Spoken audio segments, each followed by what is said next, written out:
They didn't even have the decency to tell me themselves. The envelope had no return address, just a clean ivory rectangle delivered to my apartment door like any ordinary piece of mail. I slid it open absently, still on a conference call, still being the productive, dependable, quietly exhausted version of myself. The voice on the phone droned about projections and Q2 risk assessments. I was nodding, jotting notes, sipping burnt coffee, not knowing that inside that envelope was the sharpest blade I'd ever feel. Effective immediately, all communications will be handled through our legal counsel. We wish you well. No signature. Just the family crest watermarked at the bottom, the same crest embossed on every holiday card my parents sent out, cards I paid for. The same crest that once meant legacy and pride now felt like a brand burned into my skin. My name is Elena Harper. I'm 34.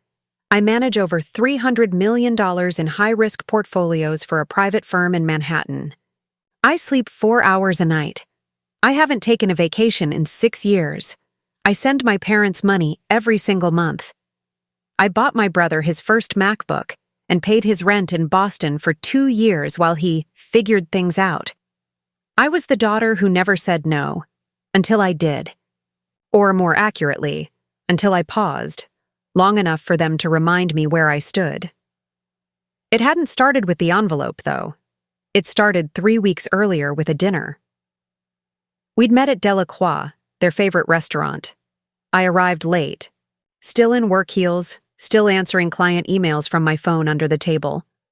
My mother wore a pearl gray cashmere wrap I'd bought her last Christmas. My father nursed an old-fashioned with too much pride. Lucas wasn't there.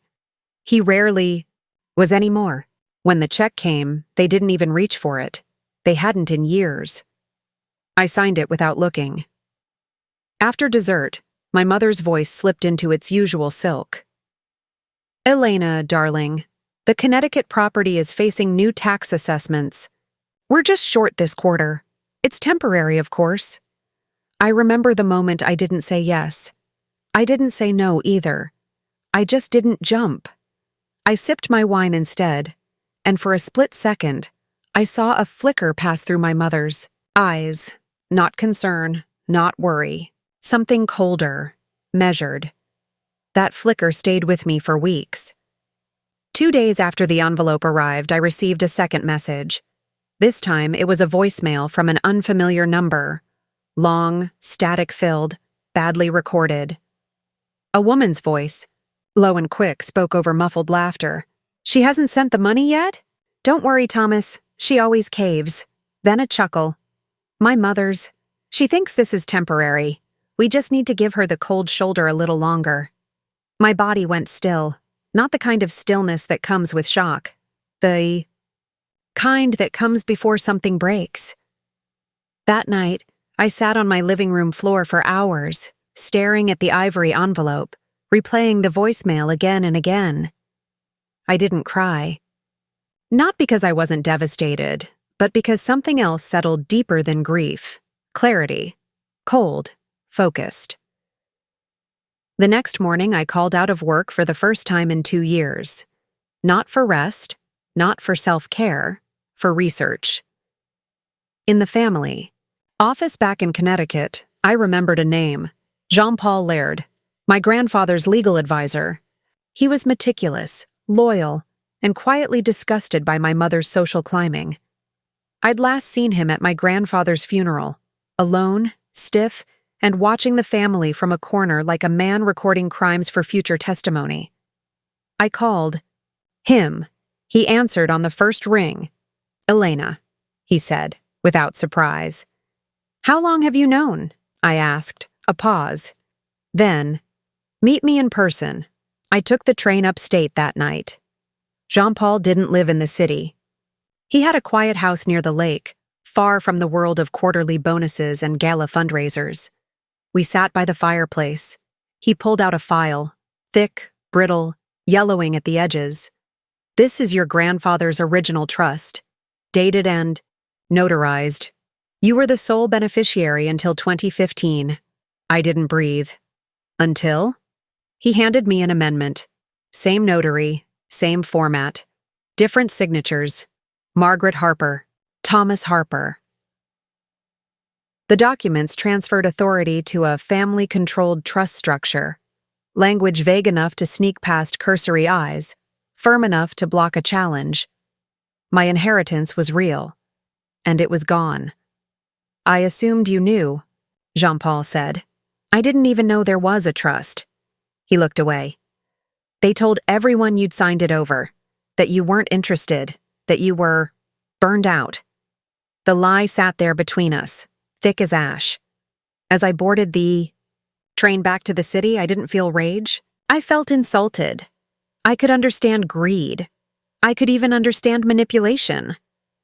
But the fact they thought I was stupid, that they thought I'd never look, that they sent me a lawyer's letter instead of a conversation, that they'd use my silence as proof of permission, they underestimated me.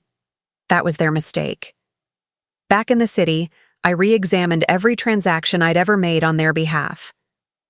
I called the family accountant, Alan Fisk, a man in his 60s with a soft handshake and a terrible poker face. I invited him to brunch.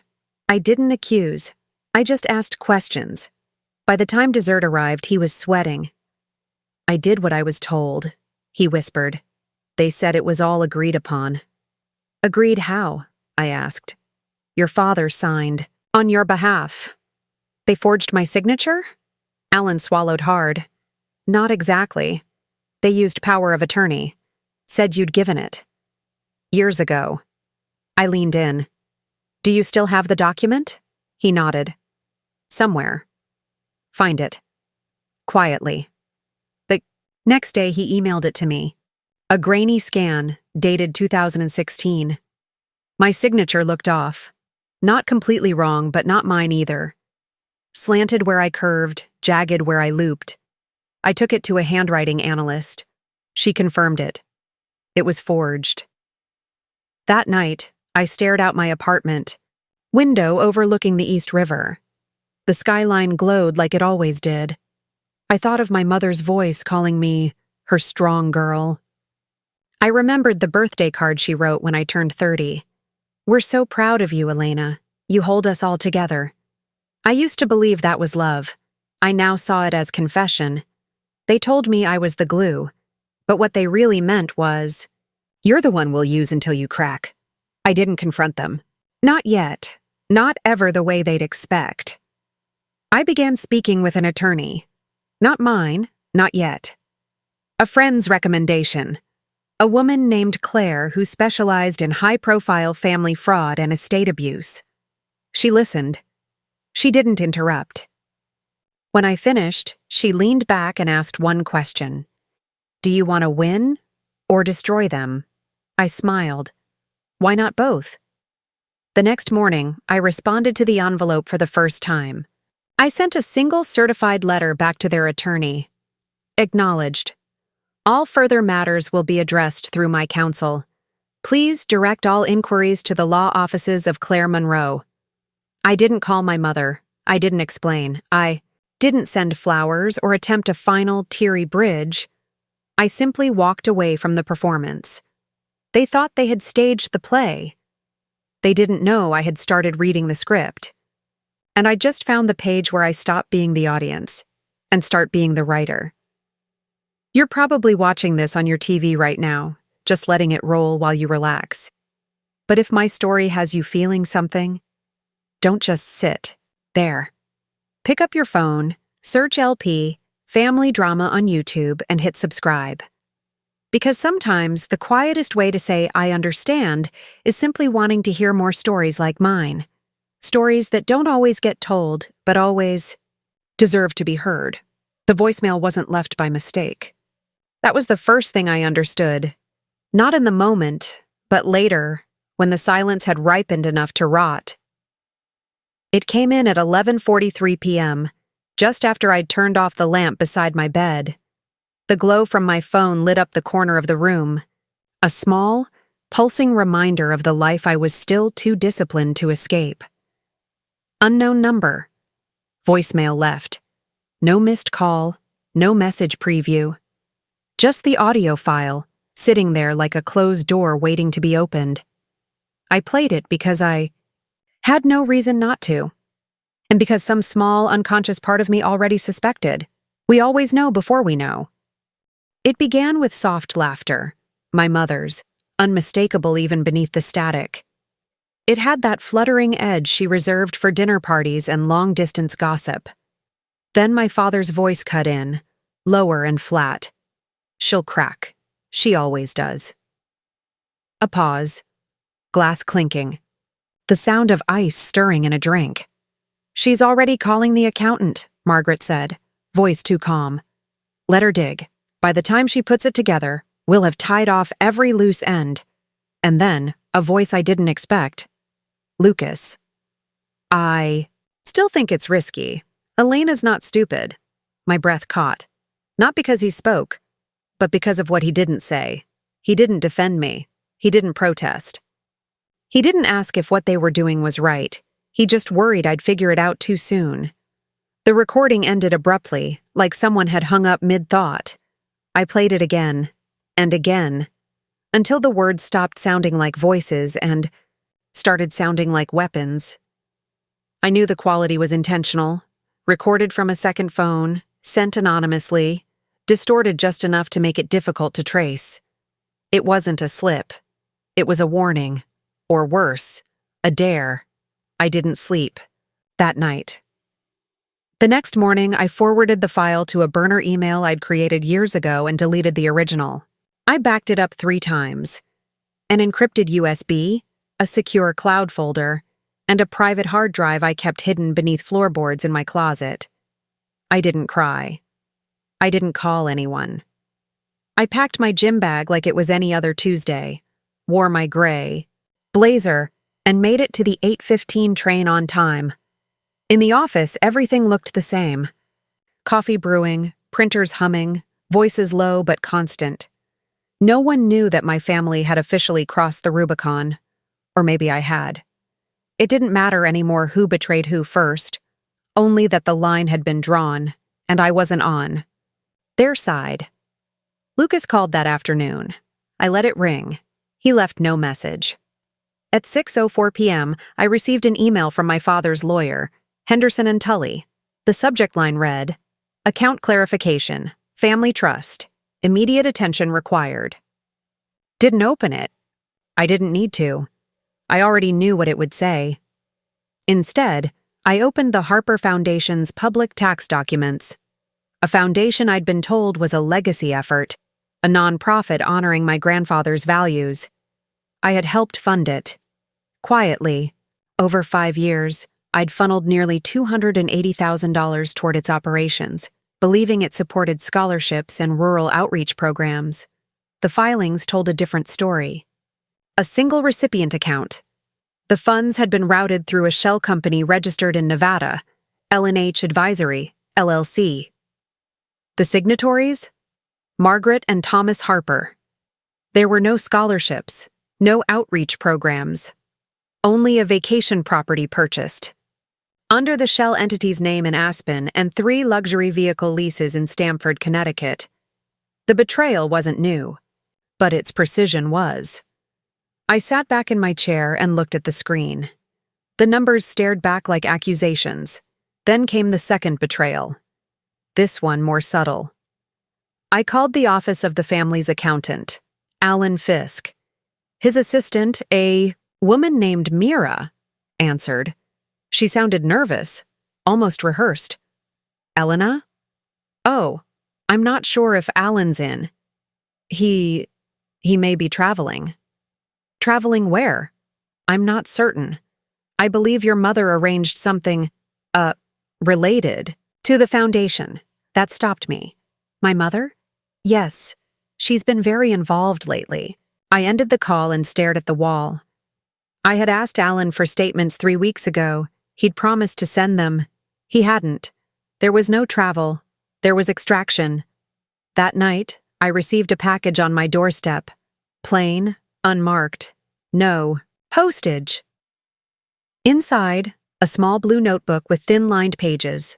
Handwritten notes, transaction records, Off-the-books loans, cash withdrawals, annotations in Alan's handwriting. And on the final page, a line in red ink scrawled across the top margin. They told me you'd never see this. They think I'm too afraid. I'm not. Not anymore. No signature. But I didn't need one. The notebook included one entry I didn't expect. Recurring monthly payment labeled simply E.H. Reserve. At first, I thought it was a contribution to my own savings. Then, I saw the recipient routing numbers. The account was in my name, but I hadn't opened it. That was the final trick. They had created a false reserve account in my name, one they managed privately. It was used as proof that they were holding funds for me. That's what they'd told the accountant, the lawyer, perhaps even Lucas. It was their alibi. Elena knows, they could say. It's hers. She has access any time. But I didn't. I'd never seen it, never touched it. And now it was empty. The ledger entries stopped abruptly 4 months ago. I closed the notebook. My apartment was dead quiet, the kind of silence you hear after a car crash. I realized then what they'd really done. They hadn't cut me off out of cruelty. They'd cut me off because they believed I was about to discover the game. And in doing so, they made their boldest move yet, not erasing the evidence but rewriting it. Rewriting me. Turning me into the liar before I even spoke. I leaned back, let the cold logic sink in, and understood the final piece. The voicemail had been sent by Lucas. Not to warn me. Not to help me. To test me. It explained the unease in his voice. The subtle hesitation. He hadn't known which side I'd fall on, so he gave me just enough rope, just enough time, and he waited to see if I'd hang myself, or them. I looked out the window and smiled. Lucas always wanted to be a writer. He liked games. He liked ambiguity. He forgot that I never play unless I intend to win. I didn't respond to the letter. Not at first. I waited. Let them think I was shocked. Let them imagine me pacing my apartment, crushed, breathless, uncertain. They needed me to react emotionally because that's what they'd engineered me to do for 34 years.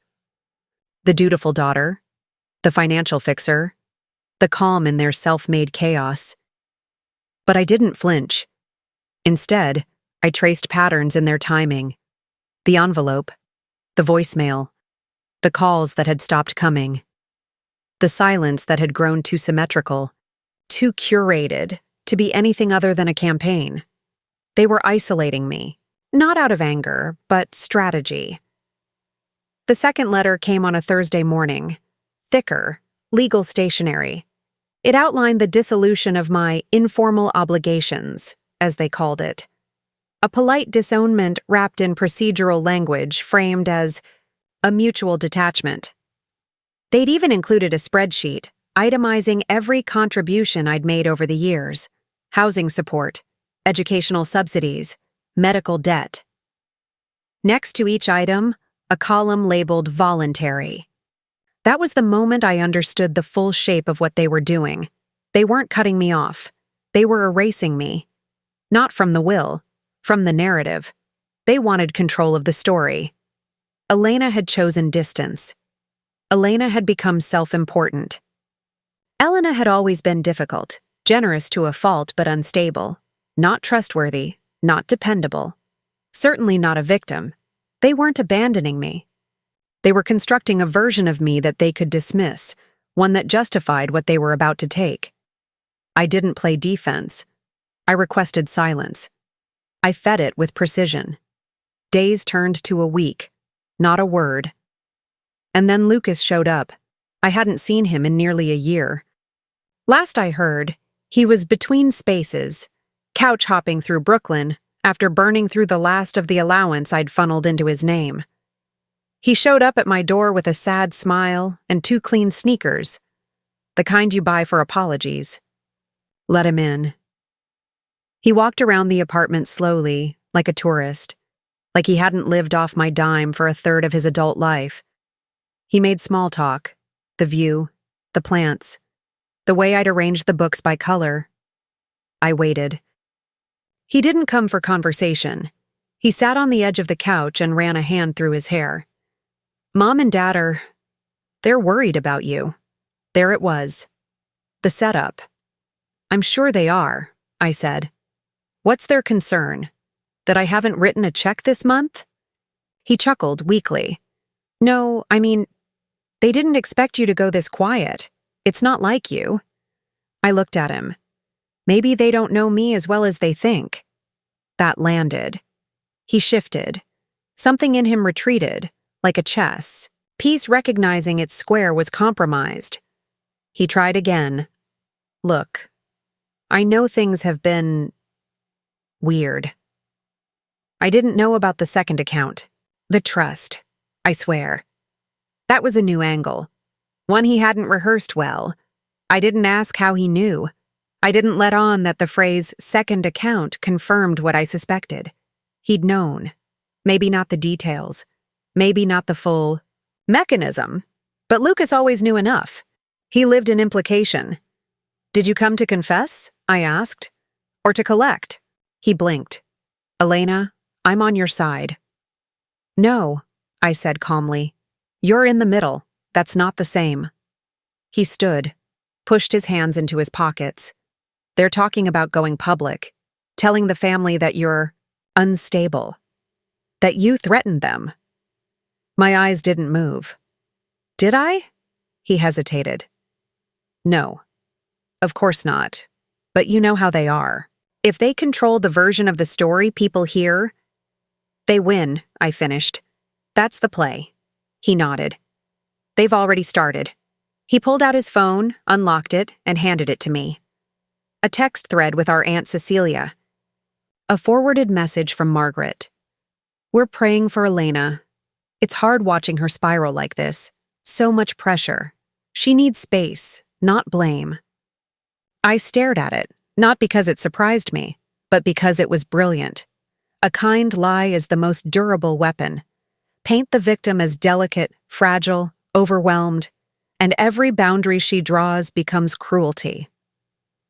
Lucas said nothing else. I handed back the phone. He waited, as if hoping I'd soften, as if offering me one last chance to come back inside their version of the story. I didn't. As he left, I asked one question. When did they tell you? He paused at the door. Tell me what? That I was never supposed to get the trust. He opened his mouth, closed it, then almost a whisper. Before Grandpa died. That was the second betrayal. Not just my parents, my brother. He hadn't taken from me. He'd simply stood aside while they did.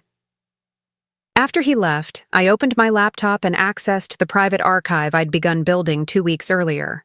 Folder after folder, scanned receipts, wire transfers, statements, call logs, and now a new folder. Lucas, handoff, the text, the timeline, the confession. None of it was enough. Not yet. But it was structure. Later that week, I received a hand-delivered envelope from Henderson and Tully. Inside, a formal severance of financial obligations. They called it final closure. No acknowledgement of past debts. No mention of the forged documents. Just a single sentence. We consider all matters now resolved. I responded with one sentence of my own, typed, printed, and signed in blue ink, acknowledged. Counsel will follow. Then I placed the paper in an envelope and hand-delivered it to their office. Not because I had to, because I wanted them to see the return address. My name, my handwriting. No lawyer yet. Just me. A message. You think I'm done? I haven't even started. It began with a calendar reminder. A small, harmless ping on my screen. Review Q3 Ledger, Harper family account. I almost dismissed it. I nearly let it slip past in the hum of a Wednesday afternoon, just another task among dozens. But something made me stop. Something quiet. Something slow-burning and sharp. I clicked the file, the spreadsheet pulling up as it always had. Clean. Cells, color-coded rows, tidy formulas. Familiar, comforting, controlled. But this time, I didn't skim. I stared. There it was again. A recurring charge labeled Asset Retention, Educational Subsidy. The name hadn't changed, but the amount had tripled. And the recipient account had a new string of digits, one I didn't recognize. I followed. The rabbit. It led to a firm registered under a sanitized name. Granite Fields Partners. A shell. On paper, a private educational consulting firm. In practice, it was a dead end. No staff, no website, no real clients. But its invoices all traced back to one email domain, mhconsultingafide'smail.com.Margaret Consulting. My mother had created a firm to invoice her own daughter for educational expenses that were never requested, never received, and never real. And she'd done it using my old employer login from 3 years ago, an account I hadn't accessed since switching firms. She'd cloned the style of the statements, mimicked the internal formatting, and billed the services against the family trust she'd told everyone had been dissolved. But I remembered that login. I remembered because I'd once used it to help her transfer funds for Lucas's art residency in Prague. That, it turns out, was her first test. I leaned back, every muscle in my neck drawn tight, every line in the spreadsheet now a threat. I didn't speak. I didn't call anyone. I opened a new browser window and typed in the contact of the one man I'd avoided since this began. Alan Fisk, the accountant. He hadn't answered my last 3 calls. His assistant had insisted he was on leave, but this time I sent something different. A single-line message with one file attached. A cropped screenshot of the Granite Fields ledger and a subject line. You've been included. I suggest we talk. It took him less than an hour to respond. We met that evening at a coffee shop on the Lower East Side. He arrived early, which surprised me. Not because he was punctual, but because it meant he was scared. He looked older, paler. And when he sat across from me, he didn't reach for his coffee. He reached for his phone and slid it across the table. It's been happening for years, he said quietly. But I didn't know how far it had gone until I tried to resign. I said nothing. She told me, if I walked away now, I'd be complicit, that I'd be named. She had emails, documents, my signature on restructuring forms I didn't even remember signing. Were they forged? I asked. He hesitated. Some. I signed without reading. I trusted her. She said it was just restructuring. That the trust was being moved for tax efficiency. I didn't think. You didn't want to think. He looked down. That's fair. I opened my laptop, pulled up the trust documents I had dug out from the Harper family archives 2 months prior. I'd kept them offline until now. I turned the screen toward him. Do you recognize this? He blinked. That's the revocation. No, I said. That's the version they filed with the estate court. Now, here's the one. Filed with the bank. I pulled up a second document.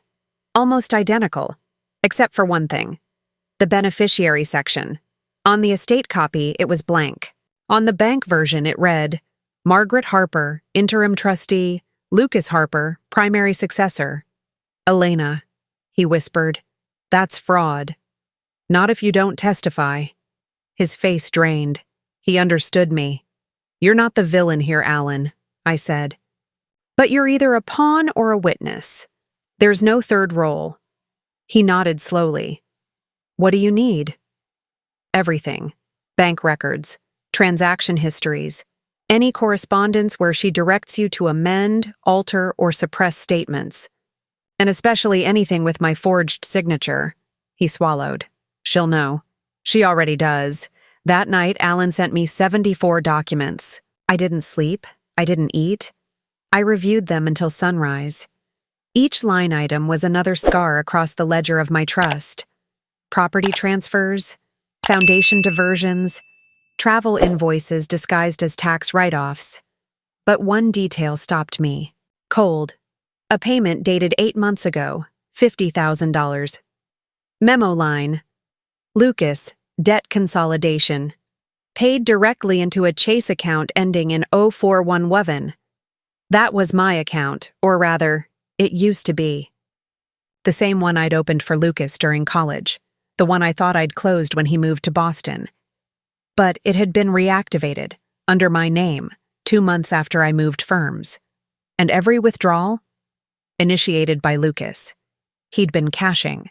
Checks written from the trust into an account under my name, withdrawing the funds, then letting my parents log the expense as self-directed disbursements. To anyone outside the system, it looked like I was paying myself. They'd built a paper trail that pointed every finger directly at me. I stared at the screen, my mouth dry, my jaw locked. It was clean, diabolical.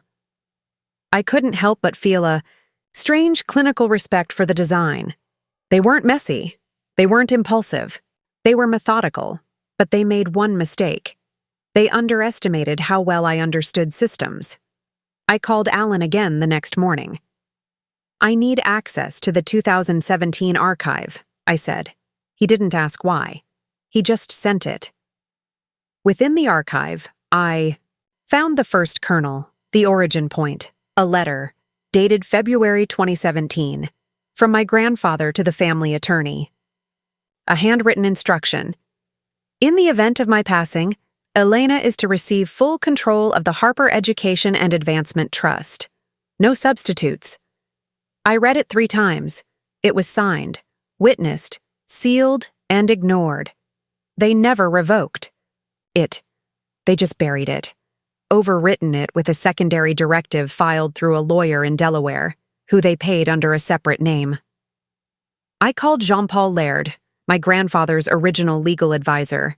He was retired, living in Oregon now. I hadn't spoken to him in years. But when I read him the letter over the phone, his silence lasted a full 30 seconds. I have the original, he finally said. Can I see it? You should, he replied. And Elena, your grandfather never trusted your mother with the money. That's why he gave it to you. I flew out the next day. When I held the letter in my hands, creased, yellowed, preserved in a fireproof folder, I didn't cry. I didn't feel relief. I felt confirmation. And more than that, I felt the first real shift in gravity. They had spent years weaponizing narrative, rewriting history in real time. But they forgot something about paper. Paper remembers what people try to forget, and I was done forgetting. They didn't answer the first call, or the second. On the third, Margaret picked up, breath steady, sweet as saccharin. Elena, darling, she said, I'm surprised to hear from you. Don't be, I replied. I just think it's time we had a proper conversation. No lawyers, no intermediaries. A pause, then a breath. Measured, calculating. That's unexpected. After everything. After everything, I repeated, is precisely why. She asked where. I suggested the family house. Neutral ground if you believe in ghosts. We agreed on Sunday. Noon. I arrived precisely at 11:59, not to be early, but to remind them I controlled the clock now. The driveway was too clean, the air outside too still. The facade hadn't changed, but the feeling had. The home I once believed I was saving had morphed into a crime scene, quiet, polished, and sinister. Thomas opened the door. No smile, just a nod. His way of making me feel like a stranger in the house I'd paid to refinance 3 times. Margaret stood at the base of the staircase, like a matriarch from a play she'd written. Her eyes tracked me with clinical curiosity. Come in. She said, motioning toward the parlor. Let's not waste time. I sat. She didn't. She remained standing, elevated, dominant. Thomas leaned against the fireplace, arms crossed, silent as ever. I'll be direct, I said. You stole from me. And you framed me in the process. Margaret tilted her head, amusement flickering at the corners of her mouth. That's a strong accusation. I have the original trust document from Grandpa. I have the bank filings, the forged amendment, the fake company you used to funnel money from the foundation, the reactivated account in my name, the ledger Alan gave me. Her smile didn't fade, it widened. I see. And, I added, I have Jean-Paul's statement confirming the original instruction. Thomas shifted. Margaret did not. Darling, she said, voice cool, do you really want to destroy your family over a misunderstanding? There is no misunderstanding. Elena, Thomas finally spoke, voice low. You don't know what you're walking into. I know exactly where I'm standing, I said. You'll ruin your name, he said. You'll ruin ours. Everything we built. You didn't build it. You took it. And now I'm taking it back. Margaret took a step forward, voice lower.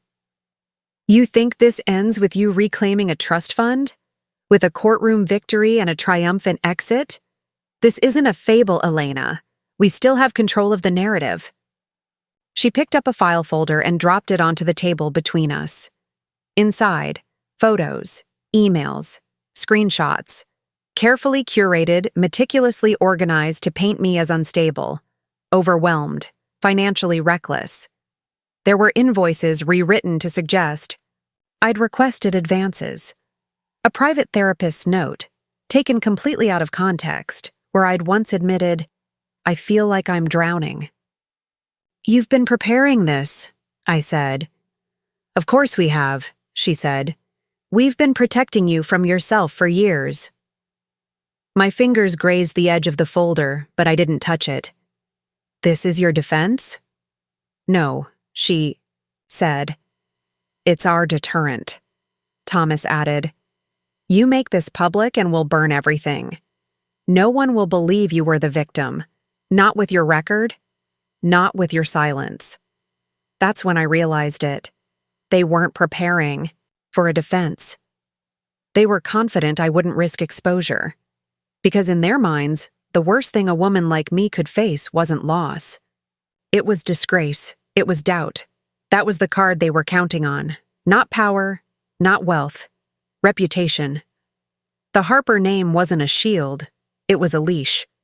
One they thought I was still wearing. I stood. Slowly. Deliberately. You taught me one thing well, I said. Always calculate before you move. They watched me, still convinced they were holding the board.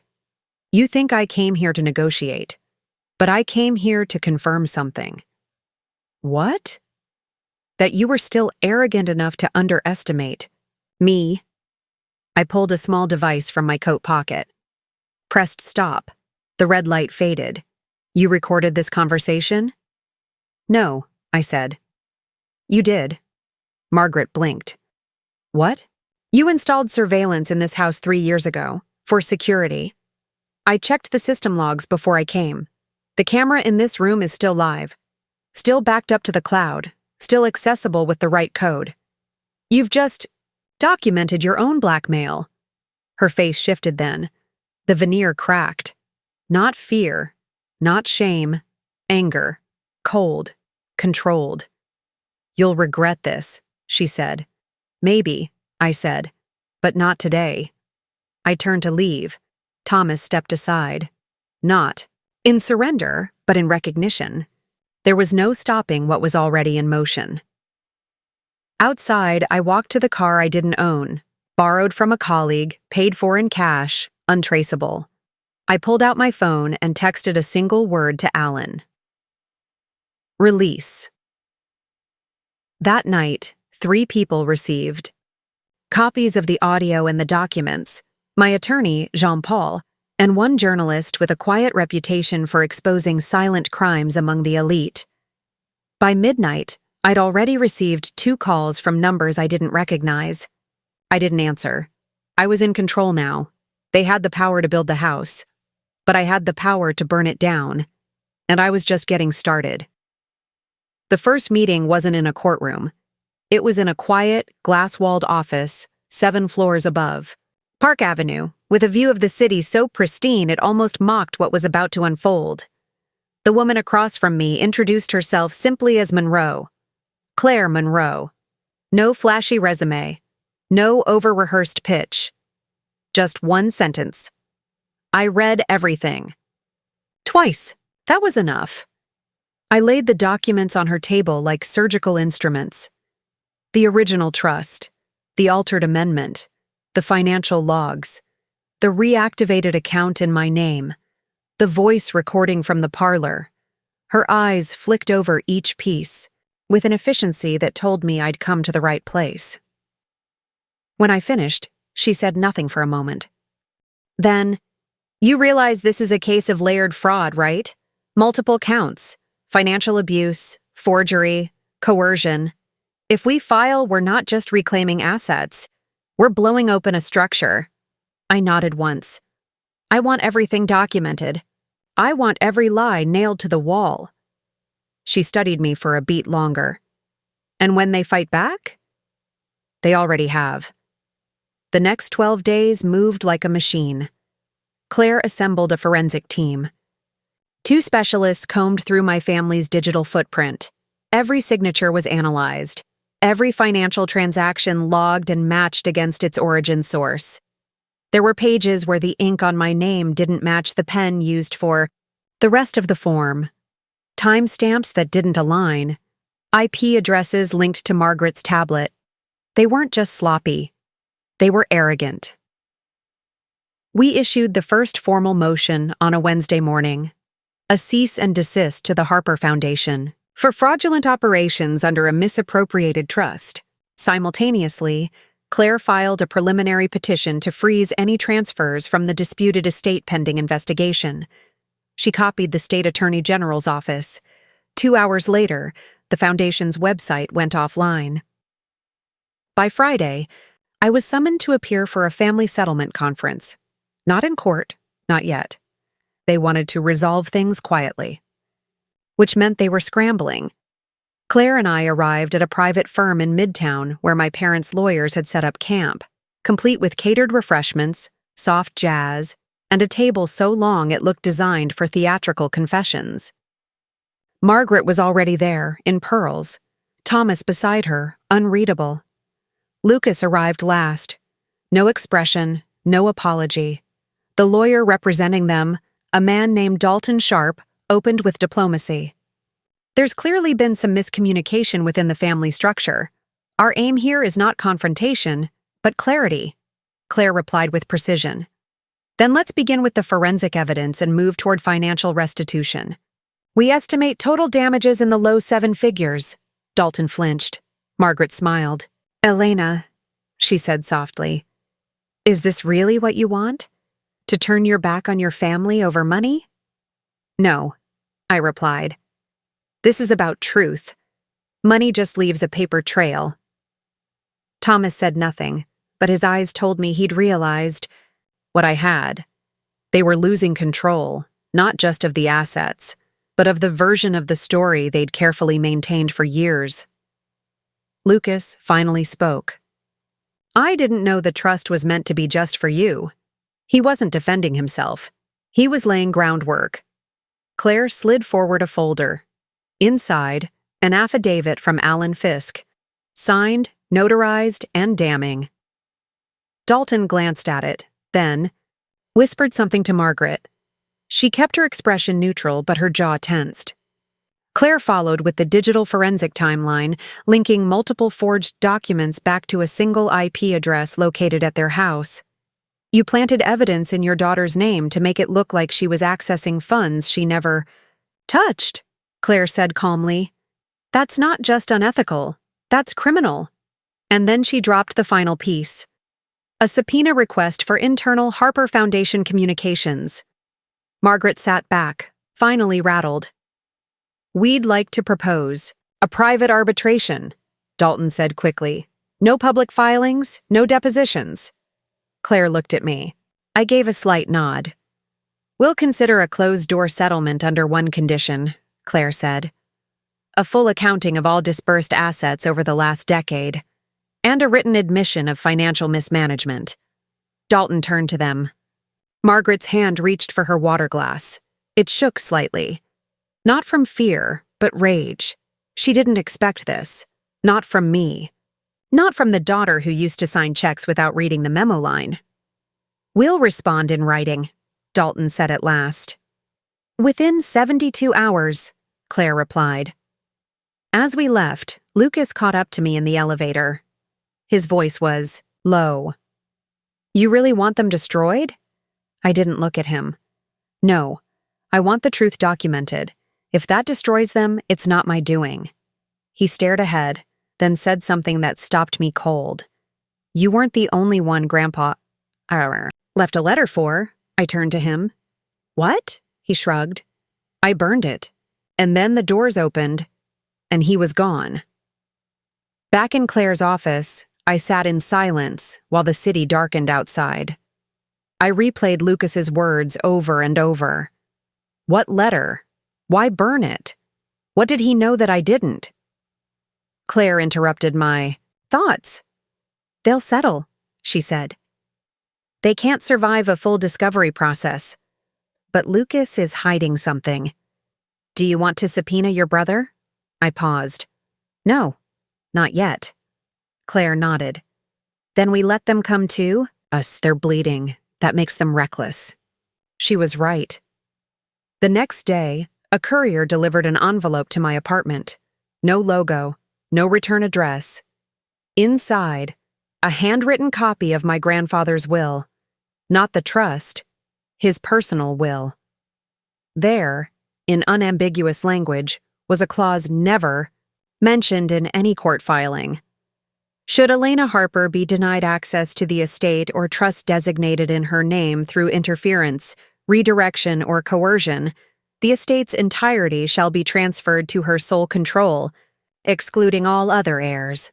Signed, witnessed, filed in a county court in Oregon. It had never been revoked, which meant Lucas hadn't burned his copy. He'd copied it. And now, he'd delivered the match. The envelope Lucas sent wasn't sealed. That alone told me it was deliberate, not carelessness. Invitation. The pages inside were copies, high-resolution scans, annotated in his handwriting. He hadn't sent them to my attorney. He hadn't involved Claire. He sent them to me, directly. Personal, intentional. He wanted me to decide. The language in the will was unequivocal. My grandfather had anticipated this. I hadn't realized it until I read the clause for the 5th time. Should any heir obstruct, delay, or divert Elena Harper's legal inheritance, the entirety of my estate shall fall to her sole discretion. No arbitration, no compromise. Not contestable. Not removable by amendment. Protected by a private filing in Oregon, where he had kept a silent residence no one in the family cared to visit. It wasn't a second home. It was an escape route. Lucas hadn't burned his copy. He'd waited. Waited for the moment they'd go too far. And when they did, he didn't warn me. He tested me. And now, finally, he passed me the key. I didn't. Thank him. Not yet. Claire's reaction was measured when I brought the document to her. She read every line, then leaned back and exhaled slowly. They're going to fold. They already have, I said. They just haven't realized it. Yet? Claire smiled for the first time since we'd met. How public do you want this? I answered without hesitation. I want their silence loud enough to echo. That week, Claire's team filed an emergency motion to enforce the Oregon will in New York probate court. Because it was undisclosed and never legally rescinded, it overrode every maneuver they'd made. Their countersuit dissolved overnight. Their frozen assets stayed frozen. But now, they weren't frozen for audit. They were frozen for transfer.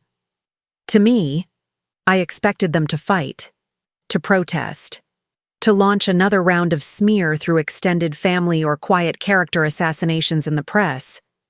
But they didn't. That was the first sign something had shifted.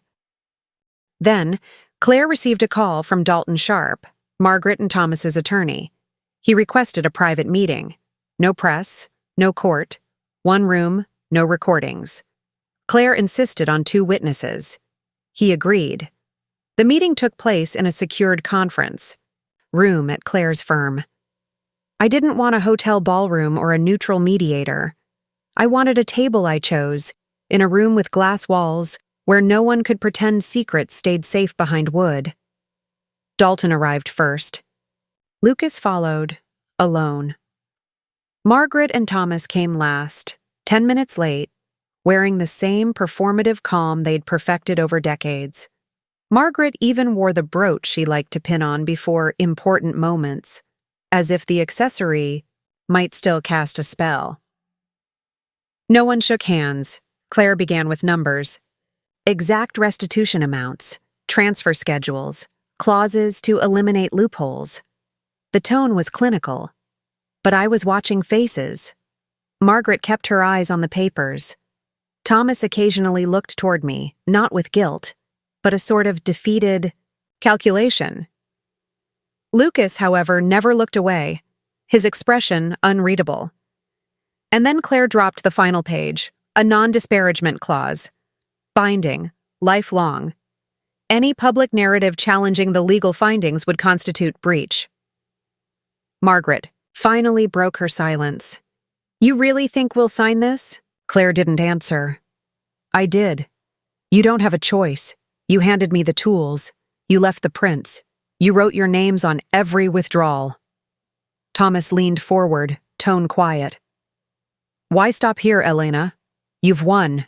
You've proved your point. This isn't about the point, I said. It's about the record. He went silent. But it was Lucas who finally moved the conversation from legal to personal. He slid a second envelope across the table, one I hadn't seen. Claire looked at me. I opened it. Inside, a letter, yellowed, dated a year before my grandfather's death, addressed to Lucas. If you're reading this, it means I've left you, with a burden, but also a choice. Protect your sister, or stand with the ones who can't tell the truth anymore. You know what's right, you always did. Margaret's hand twitched at the sight of it. She recognized the handwriting immediately. You lied, I said, not to Lucas, but to her. You told him Grandpa favored me, that it was resentment, not foresight. She didn't deny it. She just stared at the letter, her silence finally honest. Lucas looked at me, finally speaking.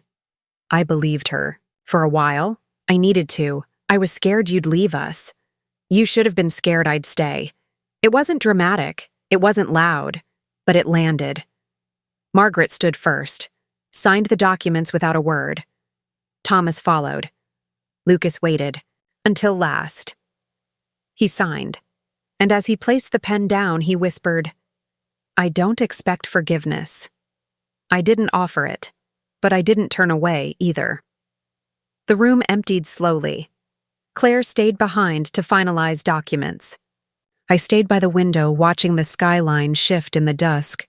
The inheritance was mine, official, total, but the victory wasn't in the assets. It was in the silence that followed. No more messages, no more lawyers, no more polite threats or veiled pity from relatives I never trusted. They'd lost their greatest weapon, the ability to reshape the story, and I had taken it back without ever raising my voice. Under Manhattan's early morning haze, I sat alone in my kitchen, if you could call it that. Stainless steel, engineered, marble, and glass. Cold, clinical, curated. Everything in my apartment had once been chosen for utility and aesthetics. Now, I looked around and saw something else entirely. Silence that had once been peace. now felt like surveillance. Stillness that had once been freedom now echoed with ghosts. The legal war was over. The money was mine. The house, the shares, the accounts, all frozen assets thawed and redirected under my name. My parents had signed. Lucas had withdrawn. Even Claire seemed satisfied. Everyone saw closure. But the truth is, power doesn't bring peace. It brings clarity. And clarity is rarely kind. My phone buzzed at 6:12 a.m. It was Lucas. One line. Check the foundation's public records. Something's off. No hello. No signature. Just a warning. I opened my laptop and logged into the foundation's historical filings database. The interface was familiar. I'd built its audit system years ago during a pro bono weekend, back when I thought family legacy meant something. The last document uploaded was a year-end financial report, time-stamped 3 days after the court's ruling. Impossible. They'd been ordered to cease operations. I dug deeper. The report had been signed off by a board member I didn't recognize. Jane Marlowe. She wasn't family. She wasn't staff. She didn't exist in the foundation registry until the week before the settlement. My heart didn't race. Not anymore. It just slowed. That meant something worse. I dialed Claire. She answered, on the second ring. I'm looking at a signature from a woman who was never authorized. Jane Marlowe.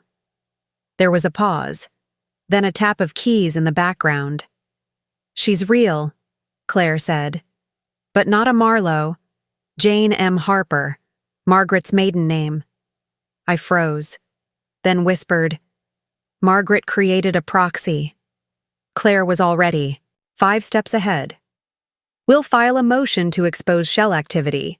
They thought you'd walk away once you won. They were wrong. I spent the next 48 hours retracing every transaction tied to the foundation since the ruling. Margaret hadn't just built a proxy identity.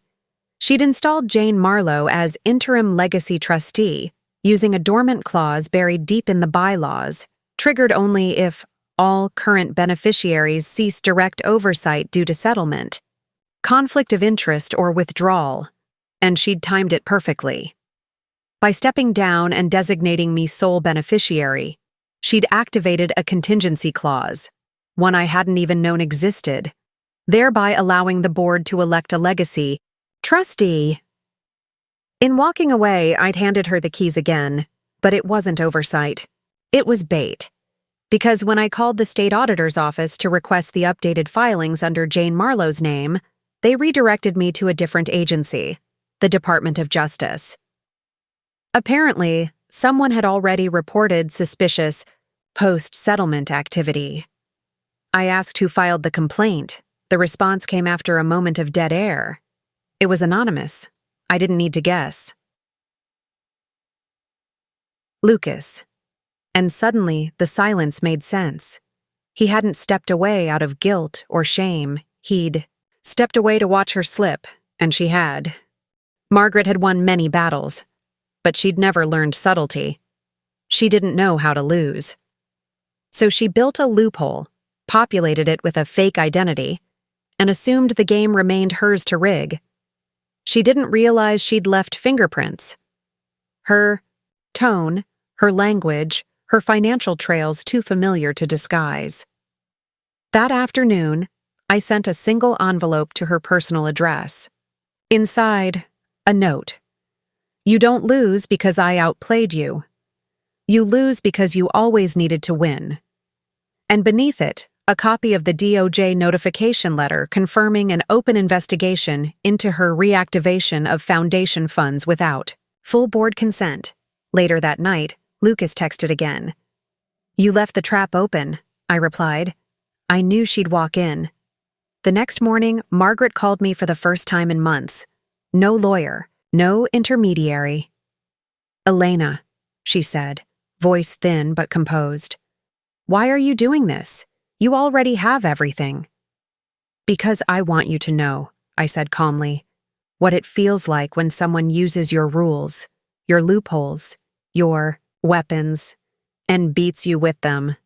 You're not like me. No, I said. That's why I win. She didn't hang up, but I did. For the first time in years, I didn't feel like someone's daughter, or sister, or heir.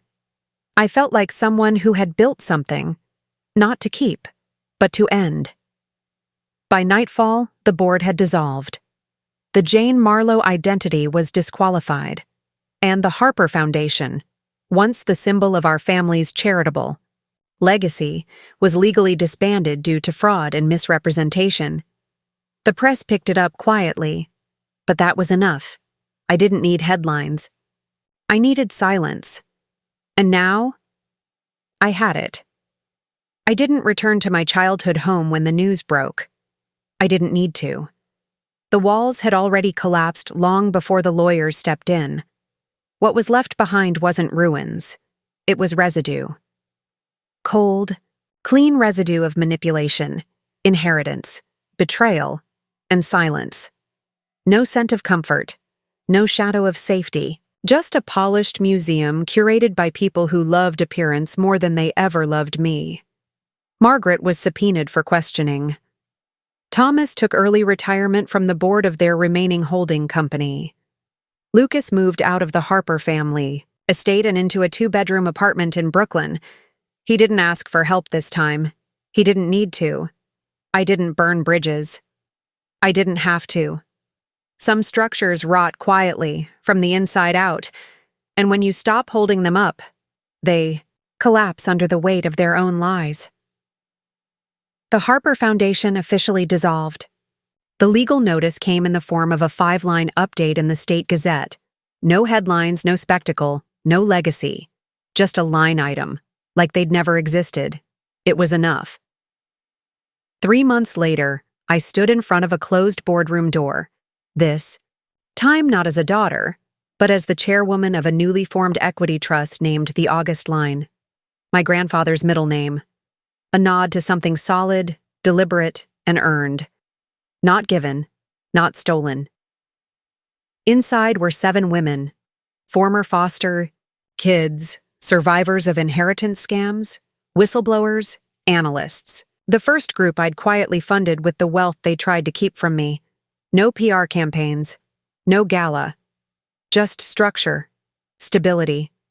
Long-term capital invested into people who knew what it meant to be underestimated, erased, or dismissed as inconvenient.